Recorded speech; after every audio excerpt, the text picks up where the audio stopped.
Hi guys, Emer here, Chi running coach. I am just back from another run.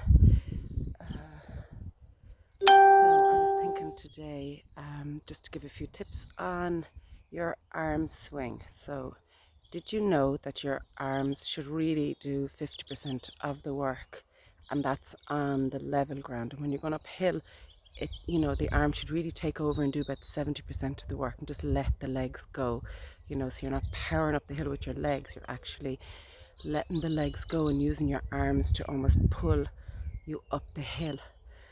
So on the level ground, um, you know, on your next run, just think, what are your arms actually doing? So think of a swimmer, think of, that balance and alignment. So your arms should be working, okay? What I would say about they should match each other. Obviously, they're alternating as they're swinging back, but let your arms just hang down and then just gently just bring them up, just bend the elbows, okay? When you swing your arm back, don't straighten out the elbow. Imagine it's just maintaining that shape, and it just keeps that shape. The arm swing really should be like almost like a bow and arrow, so you're drawing the elbow back behind you. Just imagine like you're pulling on a bow, an arrow on a bow and arrow, and then you just release it gently. You don't drive it forward, because if you focus on your arm swing driving forward, what's going to happen is often you lose your posture. You start bending at the waist, you start leaning forward. So your arms should just, starting with the shoulders, your arms, you need to just relax your shoulders down from your ears, because you don't be running like this and all this ball of tension going up into the shoulders, and and sure, that's just going to cause shoulder issues as you run.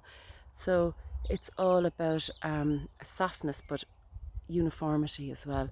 So relaxing your shoulders down, just drawing your elbows, bending at the elbows, and then just think, of tap. I keep my arm swing in line with my cadence, with my strides, because if you focus on your cadence with your arms, then your legs will naturally follow. Whereas if you're thinking of your cadence with your feet, with your stride, your arms could be doing absolutely nothing. Your arms can just be hanging there, so we want the arms to do 50% of the work. So it's a good idea to focus on your arm swing, even maintaining that steady rhythmical cadence. Okay, so on your next run, again, as always, thinking of that string that we use in Pilates, but in Chi running too, think of that string just lengthening you up. Lengthen the back of your neck, relax your shoulders down from your ears, and then just before you start your run, just as you take that step forward, just bend at the elbows, draw your arms up,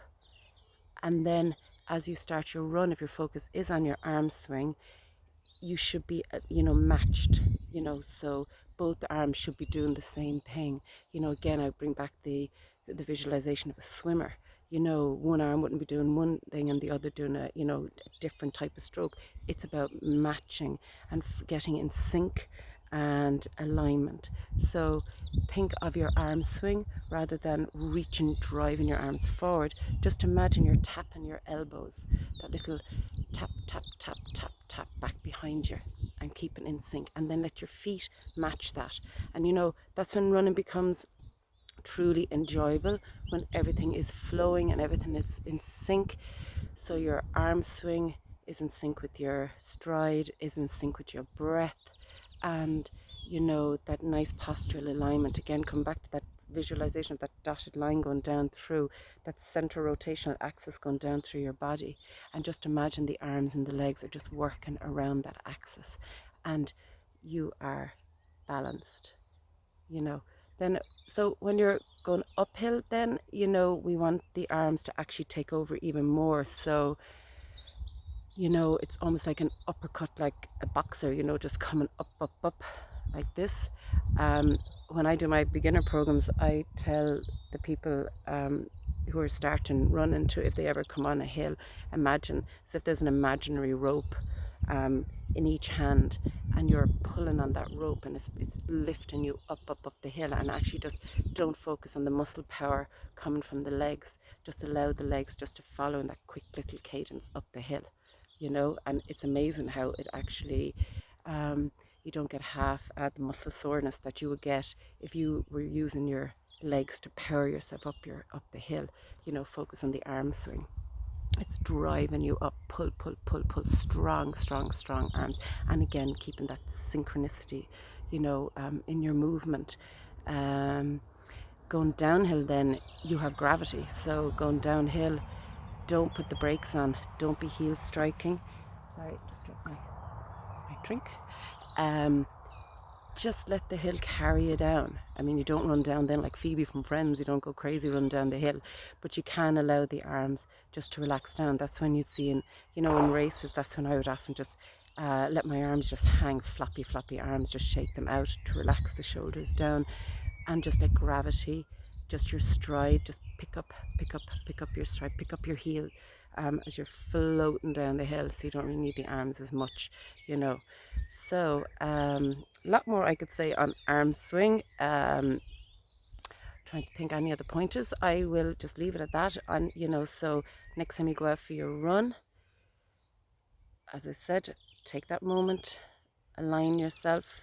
That string is drawing you up. Feel like you're lifting up out of your hips.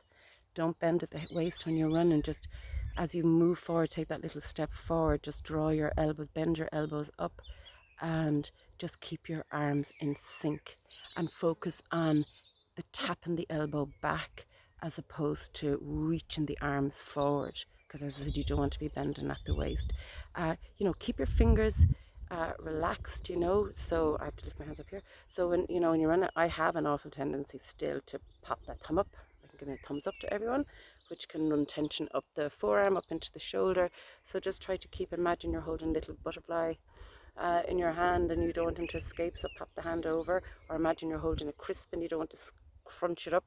Just keep the hands nice and light, and again matched, you know, so you can synchronize and balance out the body as you move. And that's, you know, that's just that awareness of balance, postural alignment in your runs.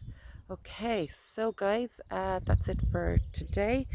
You know, if you ever want to get back to me, or if you have any comments on any of my videos, you know, always feel free to reply on Instagram or on Facebook, or message me separately. Okay, so have a great day, enjoy your next run, and stay safe, and I'll talk to you soon. Bye guys.